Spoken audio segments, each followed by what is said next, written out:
Hello family, welcome back to my channel dancing and lifestyle with Piyali. সবাই কেমন আছো? আশা করছি খুব খুব খুব ভালো আছো।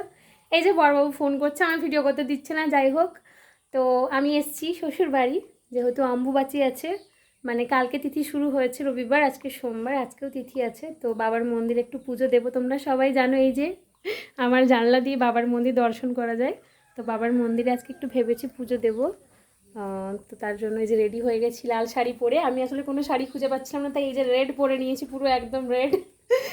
যাই হোক, লাল শাড়ি পরেছি, মন্দিরে যাব, কোনো অসুবিধে নেই তার জন্য। আর এমনিতেও মন্দিরে গেলে লাল সাদা জিনিসটা বেশ মনে হয় বাঙালি মানে লাল সাদা শাড়ি পরে যাওয়া, মন্দিরে পরা।